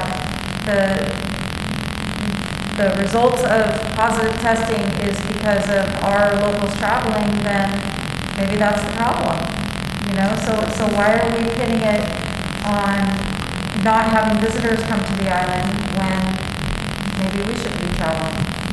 I don't disagree with that, but then it's also the flip of, so now you're limiting locals and not limiting visitors. How does that make sense? So, Well, how does it make sense to limit None of it makes sense. visitors and not locals? None of it makes sense. That's what we had from the very beginning. Right, I know. None of it makes sense. It's the fatigue of it all, and none of it makes sense. But if they're stating right now that trying to keep people from traveling, to try to keep people from being with other members outside of their family to stop the spread, it makes sense to give that a try, and that means that we have to play by the same rules as everybody else for right now. That's the hard part, I think. But I don't disagree with trying to see if we can't move stuff forward faster because of our situation and what we have available in terms of natural resources. I think that's a good idea. But I'm just saying, there's a reason why they're wanting people to do this right now. The numbers have jumped ridiculously high, and you guys all know, we see them every single day where some people have stopped even looking at them. But to see those numbers go up into the 5,000 plus counts, that's a crazy, ridiculous high number of people getting diagnosed. But yet it's still okay for us to go protest. Yeah, it's protected in the Constitution, so yeah. Everything we do becomes a protest. Yeah. Yeah, you could do that if you want. Okay, so, first of all, Denise, if we go down the road that Cindy's requesting, is 2 weeks an adequate amount of time? Because this whole thing is for 20 days, 21 days. Well, we obviously have to have a conversation publicly. That's the next time we can have a public conversation. Okay. And the request would be to just prepare to have some sort of consensus, whatever that may be, at whatever level that might be, so that we either move forward with a letter to the county or we don't after the 2 weeks' time, that if orders get extended. So at least we've had the conversation publicly and we show consensus to whatever level that is. Well, and then, okay, somebody wrote today and said, is there a way that, and this was a question for Jim, or Scott, could we go, what if we were part of, could we let Orange County be our public health department and not LA County? I mean, personally, I'm not interested in that, just because their laws or their rules are more lenient. I mean, LA County has done a massive service to us. And the implications of doing that is far too great, which, that could be another 45-minute conversation, but for another time, because that's come up through this whole thing, that, I, as a representative of the community, am not at all interested in moving away from LA County.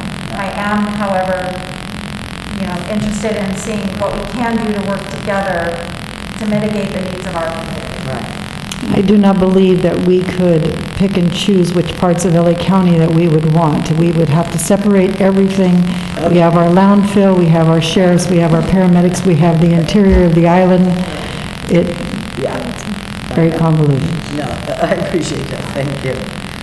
Okay, well, thank you for your brief report. We kind of made it go a lot longer. Okay, let's go to announcements and written communications.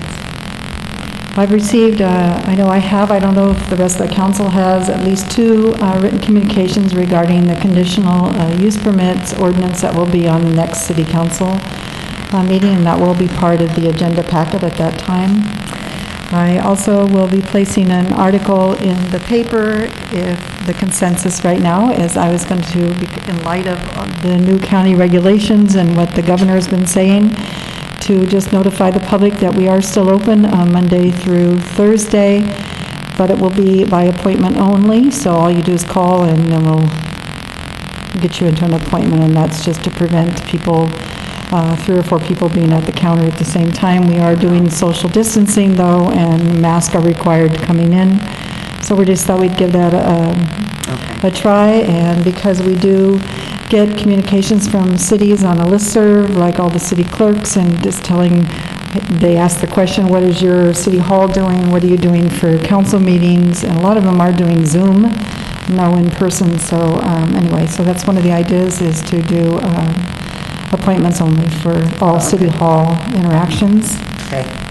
Also, in light of our bi-weekly meeting that I have with the major stakeholders, Mr. Bombard with the Catalina Express did say that how the numbers had drastically dropped as of Monday, so I think a lot of this will be self-regulated. But in light of that, I've been going over the finances, and in the next 24 to 48 hours, we'll be making some decisions. So, and then, that's it. That's all I got. Thank you. Department head report? Or Michael Palmer, did you have anything else? I don't. Okay. Okay, come on up, Bob. Good evening, Bob Greenlaw, Director of Public Works. Got two items to report. If you've noticed, been on Pebbley Beach Road, we've got the hillside debris cleanup underway. It's a major operation. The work started Monday. The scope of the project is to remove the debris that accumulated behind the K-rail. And Jordan Construction is working in coordination with the city public works staff, so both crews are out there to quickly move from the south gate to the north gate, cleaning that up.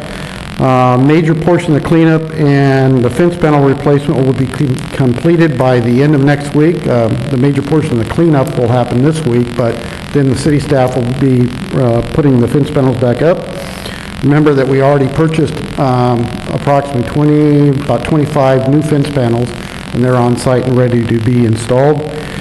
The road remains open to traffic, but motorists can expect up to 10-minute delays, and that's so that we efficiently don't stop the production that we're paying for with Jordan Construction to load those trucks.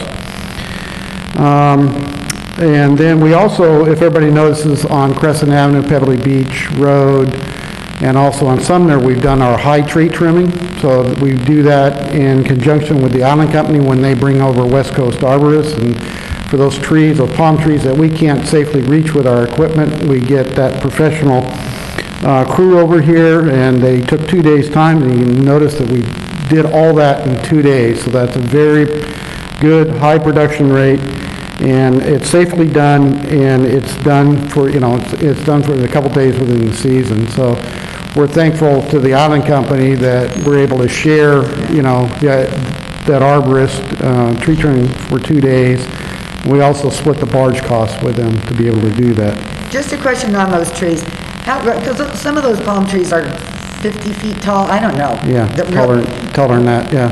What's the life expectancy? Do they just fall down one day? Yeah, so the arborist has recommended that some of those get replaced. Okay. So we should be considering planting new trees so that as we go and remove some trees, that we just don't have a big hole. So that should be a topic for exploration, that we go out there and which ones need to be removed.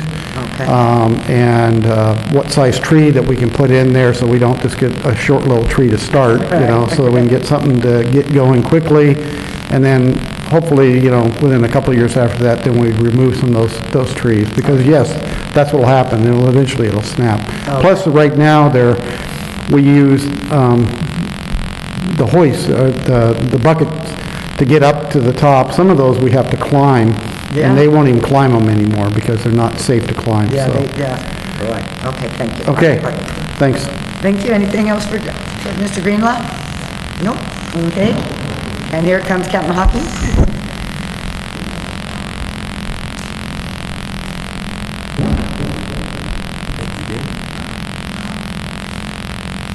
Good evening, Captain John Hawking, LA County Sheriff's Department.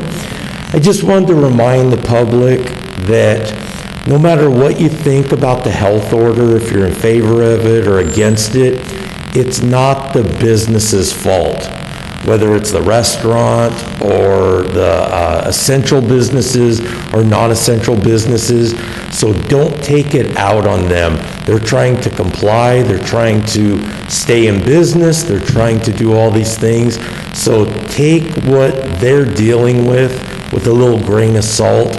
Maybe if you are employed, maybe give them a little extra tip than you normally would, because they aren't getting as many customers as they normally would.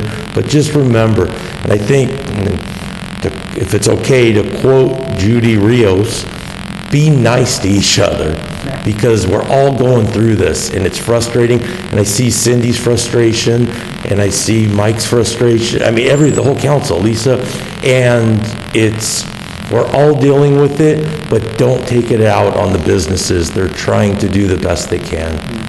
Thank you. Does anybody have any questions for me? Nope. Okay, thank you. Finance Director. Matt Baker, Finance Director.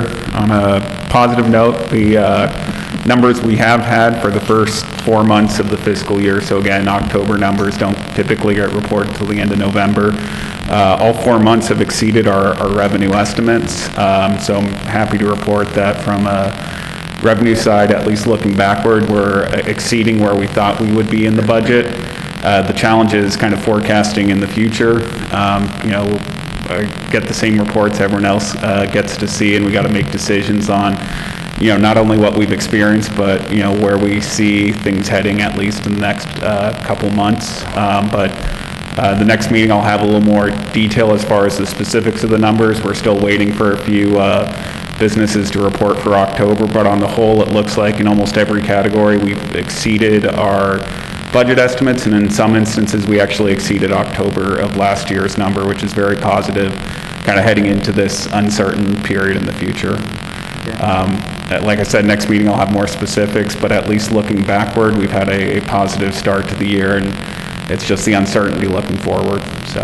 Any questions for Finance Director? Okay, thank you. Here comes the Harbor Department.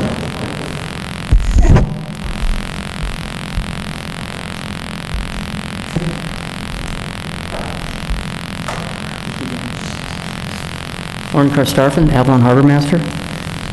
As of the last Northeast Wind event on Thursday evening, November 26th, Harbor Patrol prepared the harbor ahead of the forecast, and for the most part, Avalon Harbor fared well through the storm.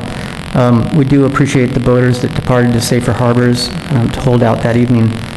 I was concerned about the grounded wreck of the Wild Wave on Descanso Beach, as I had contacted a number of companies to obtain cleanup costs, which was quite substantial. The high tides and significant wave action early the next morning completely broke up the vessel, with plywood and other boat debris strewn across Descanso Beach by early Friday morning. On Friday morning, a number of volunteers, Good Samaritans, Island Company employees, DeVos employees all helped remove the debris from the tide line, with the majority of the debris stacked at higher ground. I had contacted the city superintendent, and he had made arrangements to assist with the removal, as well as handle the containment and final disposal of the debris.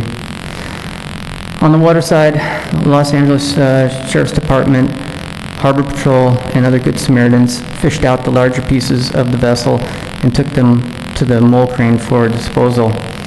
I would especially like to thank the Catalina Island Company and their employees for their efforts to clean up this mess. They got a lot done in a very short amount of time.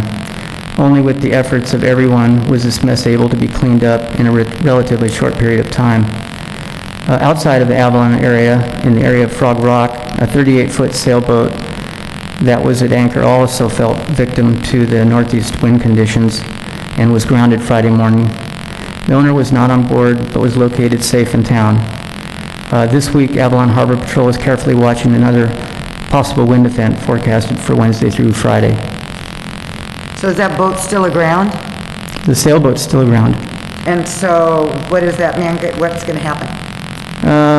It's, in these cases, usually where someone obtains a vessel from another harbor for a very cheap amount of money, and then makes that their new home. They don't know much about the ocean. It ends up on the beach, and then just over time the boat breaks up, and unfortunately it's a mess that we all have to contend with, but this one is not in the city limits. So that would be my question, what is LA County going to do about it? They haven't done anything with them before, but is it not time that we ask them what they're going to do? The conversation I had today with our group of stakeholders, that it's like us, Manny, we hope that the nature took over it and took care of it because of the cost of mitigating it. And there at this, when it's on the tidelands like that, it's almost like nobody's responsible for it.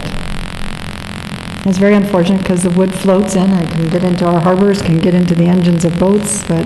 It was all in the harbor this last weekend. This one, yes, the Wild Wave. Talking about it.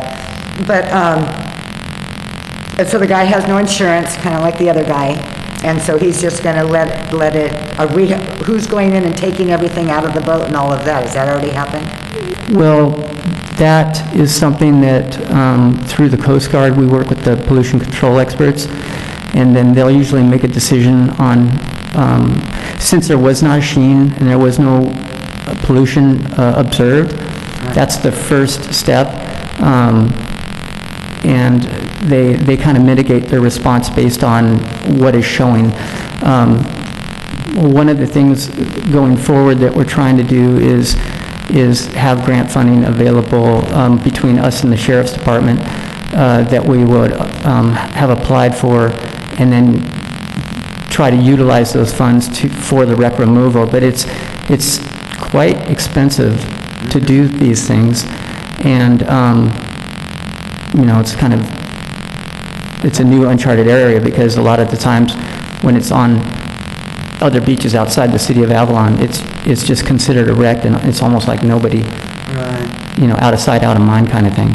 Is this a wooden boat? No, it's a fiberglass boat. And those are the ones that you say are even Yeah, worse? and unfortunately, there's other harbors in predicaments where the owner has either passed away or there's nobody paying on the vessel, and so they'll auction it off for very cheap, and then that becomes housing for somebody else. And they know how to stay outside of our jurisdiction so that they don't fall under our requirements. You can't take it, you can't tow it out 5 miles out and sink it? Again, the way this one is lodged into the rocks, it's not possible, but sometimes that is an option. Oh, it's just so frustrating. Thank you. Okay, no, thank you. Community Services? Good evening, Madam Mayor, members of the council. First, I want to wish you all and your families a healthy and safe holiday season. As we talk holidays, we have our Shop Catalina this Saturday, Saturday the 5th from 12 to 8. It's going to look a little bit different this year. We're not sitting in Santa's lap.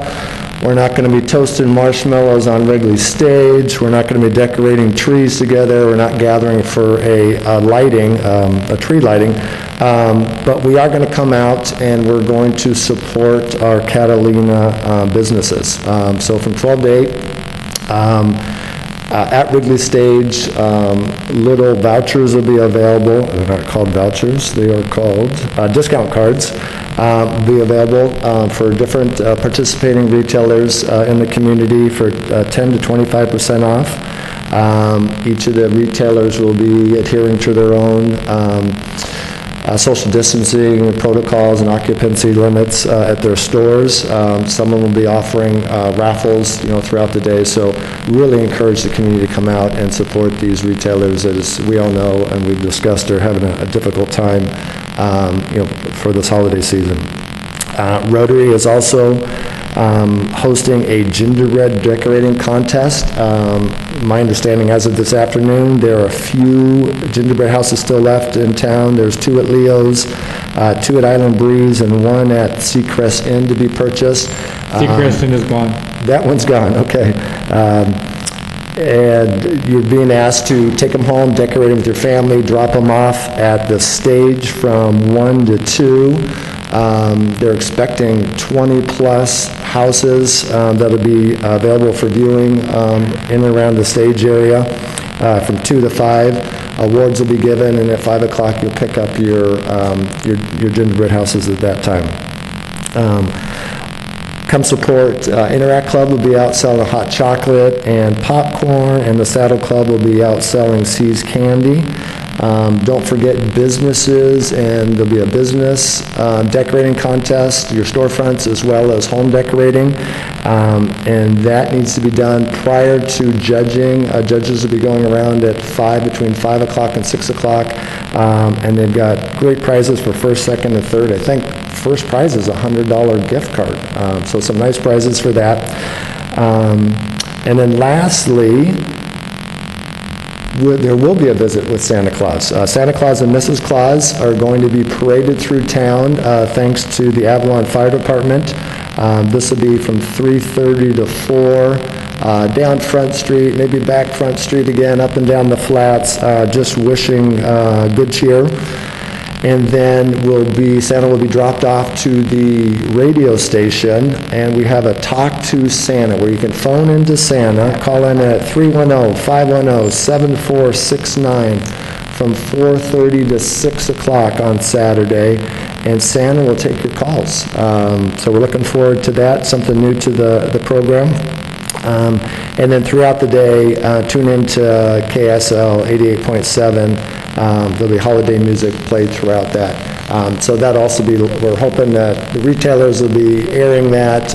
The shops will have holiday music throughout. You'll get to hear some of the kids talk to Santa throughout the evening. So with that, Santa will be checking his mailbox when he's in town. The mailbox, Letters to Santa, is available through the 18th at the arcade. So please get your letters into Santa as well. It was mentioned, JMF, we do have that open on Saturdays from 12 to 4, and that is staffed. During the holiday week, this past week when the kids were out of school, we opened up Monday, Wednesday, and Friday. We had families come out, and we anticipate probably doing the same during the Christmas holiday, the winter break as well. 2-3 days a week, just to get kids to run about. Great. Any questions of Dan? Great, thank you. Oh. All righty, now we have city manager report. Nothing else? And city attorney, do you have anything to report? Nothing tonight, Madam Mayor. Okie dokie. Council member report. Start? Sure. I had a call with State Senator Ben Allen this week regarding Edison and the pandemic, the Edison general rate case, and just how Avalon was doing in general with the pandemic and asking for assistance, especially it happened to be on the day that they determined that outdoor dining wasn't going to be open anymore, so just discussing the frustration of everyone with that closing and what that would look like for Avalon specifically. I did want to remind restaurants, and I have a question in regarding if it's just only for restaurants or if it's for bars as well. I don't know if you guys have any input. There's a restaurant impact grant that's going to be made available starting later this week. It's up to a $30,000 grant for the first 2,500 applicants and can be used for a number of different reasons. The website, if you want to go check that out, is keeplacountydining.lacda.org. And that's keeplacountydining.lacda.org. And the question I posed to the application manager was if bars also can apply for that, because I know there are many bars that have had to have been closed this whole time that are looking at ways to be able to keep affording rent while they're not utilizing their locations. So hopefully we'll have some updates for you on that. If I do get that, I'll post that online. The California Contact Cities is hosting a virtual annual Sacramento legislative tour in January and February, which I think normally is an on-site 2-day event, and so they're making it a 4-day thing over the month of January and part of February as well. So if you haven't seen those dates yet, that'll be fun to do. And then I think that was all that I had right now, and would just echo what both Dan and Captain Hawking have said. Yes, please, wishing you guys a good holiday season. I know this is much more difficult than usual. There's a lot going on for everybody. If you find that you're needing help, especially mental health help, you can dial 211, and that's the LA County Resources line. And they have mental health hotlines and crisis lines. You can message me. I'm usually up often in the middle of the night thinking about stuff, and I know based on how many of us are on Facebook or Twitter in the middle of the night that a lot of people in town are. You're not alone this season. You have a community around you that loves you and would rather see you here tomorrow than not. So with that, I will pass it on. Councilmember Conti. I don't have anything per se, but I do have a question, Denise.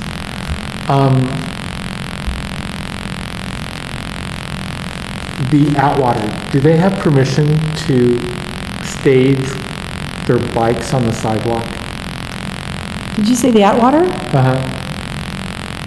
No, and I'm not aware of that, Michael. Okay, it's just that a couple of times when I've gone to the post office, their bikes are out in front of the hotel, on the sidewalk, and I've seen guests coming back, bringing their bikes back to where they picked them up, which is right on the sidewalk. I will inquire. Okay, it's just one of those things of, if you don't catch it sooner than later. Public safety issue. Yes. And just on a League of California Cities note, I did put in an application to be appointed to, back to League Policy Committee for Community Services, Great. which is what I was on previously. So hoping to get a presidential appointment out of that. That'd be great. Which would keep us in front of the league, which any time that we can be represented in anything, we should do that. Yes, very good.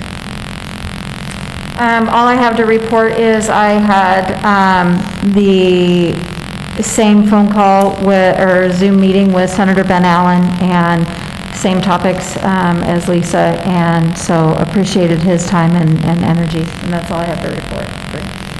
And I don't have anything, just minutes with the mayor tomorrow at 4. And the following Wednesday, there will be, weather permitting, we will have a surprise guest with minutes with the mayor. So stay tuned, young and old. Okay. Oral communication. This is an opportunity for people in the public to discuss an item that's not, bring up an item, topic that's not on the agenda. You'll be limited to 2 minutes and no action will be taken. Is there anything, Mr. Palmer? I have no comments, ma'am. Okay. Seeing there are none, let's go to the consent calendar. We have 6 items this evening on the consent calendar. The first one is minutes from the November 10th regular city council meeting. Second one is warrants for a total disbursement of $1,189,350.67, and that's from the period of time of October 31st through November 13th of 2020. Third one is to adopt a resolution to take effect January 1st of 2021, stating that in the City of Avalon elections, the campaign contributions shall not exceed limits set by the state of California, plus such increases that the FPPC biannually approves pursuant to Government Code Sections 85301 and 83124. Just for the record, that limit is set at $4,700. Number 4 is to designate Mayor Annie Marshall and Mayor Pro Tem Cindy McGugan Cassidy to work with the Community Work Group, the Water Consortium, for a period of 12 months. The group will explore evolving water issues that affect Kevin Island. The 5th one is to receive and file the report, and that is on the TOT committee and request for the TOT T-bid from the chambers. And I have selected 2 staff members, just for the record, and that would be Matt Baker, our finance director, and Devin Hart. The 6th item is an employee COVID-19 travel policy, and as Dr. Davis mentioned tonight, the quarantine period is changing from 7 to 10 days, so I would be reflecting things in our policy, and I would be asking you to approve this policy so we have something on the records, and to allow me the ability to change it as things are evolving. And we went with the CDC guidelines versus the state of California's public health, because theirs were advisory, their travel advisory were for if you went out of state, not just out of the country. And those are my 6 consent calendar items. I would just like to make a comment on number 6. I don't know if it's kind of a shame we can't implement this travel policy throughout the city of Avalon. I know we're concerned about our employees and whatever, but we also being concerned with the entire community. And I guess there's probably nothing that keeps businesses from establishing their own criteria. So if you go out of the country, or even if you go out of the state, they could tighten up, could they not? If businesses wanted to do that? They could. They could? I mean, I would like to urge that businesses really do look at the travel of their employees If we find it necessary for us, I mean, I'm assuming we're going to approve that. We haven't voted on it yet. But I just think it's important for everybody, from medical staff to... We could certainly put out an email to the businesses and through the chamber to see if who does and what their policy they're trying to implement. Okay, because I'm even, anyway, it's very concerning, especially now here we are again with Christmas, and like you said, there was a lot of travel around Thanksgiving as well, in and out. I know I'm supposed to go to Texas, and I don't think I'm going to Texas in December just because, I don't want to be part of the problem, so, and it's that biting the bullet that we're all talking about. And on that same vein, Rotary does a trip to Mexico in beginning of January. And this year, we're not going as a group. If somebody individual wants to go, but we just can't see our organization sponsoring or being part of something and then going down there and possibly being the group that brought it back. So it was a decision that was made that we wouldn't be doing it as official sponsors this year. So. Right, I know, and it's really a shame because you do really good work out there on that. Okay, so what's your... I'll make a motion to approve items 1 through 6. I'll second. Moved and seconded. Comments? Lisa, did you second it? Yes. Are we plugged in, or you're going to hand tally? The hand carry. Councilmember LaVille? Yes. Councilmember Ponce? Yes. Mayor Pro Tem Cassidy? Yes. Mayor Marshall? Yes. And for the record, we have one absent, Councilmember De La Rosa. Okay, item number 7. Item number 7 is a public hearing for approval of the fiscal year 2020-2021 Community Development Block Grant Funds. And we have Audra McDonald at the podium for any questions. We shall... Do you want to just give a brief summary for those that are out there, and then if they want to call in with something for the public hearing, they can? Good evening, council. It's been a while since I've seen you. Yeah. Tonight, we're having a public hearing to approve $59,791 in unallocated CDBG funds from the last fiscal year. And we're proposing to roll that into this year's approximate funding amount of $41,000 for ADA projects, improvements around town. We've done a couple of them already, and Bob's got a big long list, so this would be phase 2 of the ADA. That project with the the unallocated funds from last year and this year's funds would be $100,791. Additionally, LOCDA, LA County the acronym's changed. Los Angeles County Development Authority, I think that's it. There we go. Has $24,302 in COVID recovery funds that the city can use. I got together with Dan, and he's recommending that we use $17,800 for the Meals on Wheels, which will then reduce the amount that the general fund has to cover for that, and then $6,502 for the food pantry. And that's the report, so I'll step away. You can do your thing. Okay, well, I will open the public hearing, and we will accept comments if anybody in the audience, or maybe give it a few seconds for somebody to call in to Michael.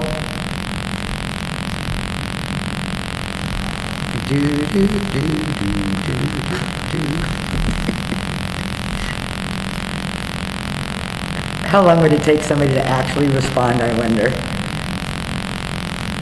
Well, because people contact you when you're on there. It doesn't take very long, does it? Okay, well, we'll close the public hearing. Council? I'll make a motion to, where are we? Authorize the city manager to approve the allocation of fiscal year 2021 CDBG funds and CDBG unallocated funds for phase 2 of the ADA curb and ramp project and the fiscal year 2020 CDBG COVID recovery funds for Meals on Wheels and food pantry projects. And then my question to that, Bob Greenlaw, will that $100,000 get it all done, or what percentage of all the ramps that you need to do? So, we previously with this approximately 60,000, we were gonna do 4 curb ramps, and that was on Third, and that was 2 of those on Catalina and 2 of those on Clarissa. With the additional funds, now we wanna go and increase that, so on Third at Descanso, and then across the street at Clarissa. So as you come through that main portal in town, you're getting 3 streets, and now we're all the way up to Beacon, and we've already done a significant portion of Beacon, so that really the next one after this, the third one, will be on Beacon to finish the rest of those. But, so this one's really getting Third Street. Okay, great. And it should be able to do that for us. Okay? All right, thank you. And I just want to make a comment, in being that I sit on that corner, constantly get to see people trying to get across Third on Clarissa. It's so, I will second the motion. There's also Bob, I should probably have reported this. I was at that stop sign watching a lady with a male in a wheelchair who, there's a big rut right there between Third and Clarissa. And it's just, I mean, you could just see it. It's Okay, we'll address several that. inches and all of that. We're going to be doing some pothole paving here after we get done with Pebbly Beach Road, so some of those holes that you see in the road, we're going to address those. Yeah. So we'll get that done too. Had I have not seen that, I would not have, but certainly would love to help wherever we can. Right, okay, there's a motion and a second. Call for the vote. Councilmember Lavelle? Yes. Councilmember Ponce? Aye. Mayor Pro Tem Cassidy? Yes. Mayor Marshall? Aye. And 1 absent. And there's no further action? Can I ask a quick question? Oh, Before you please. close? I know that a number of people had wanted to be present to be able to provide comment for next meeting's topic regarding transient rentals and licenses versus permits. Right. I don't know if in light of the new restrictions, if we should be doing any additional contact to notify them that they may or may not want to join in person. Should we be delaying it to allow people to join in person? Are there any thoughts on that, just to make sure that we're being First smart of all, about it? everybody knows it's going to be on that next agenda. Right. Everybody that's contacted all of us. The agenda is published. So maybe just to notify people to make sure that if they wanted to add comment and didn't feel safe traveling, that they should be sending comment in as much as Right people there, have been. and that, yeah.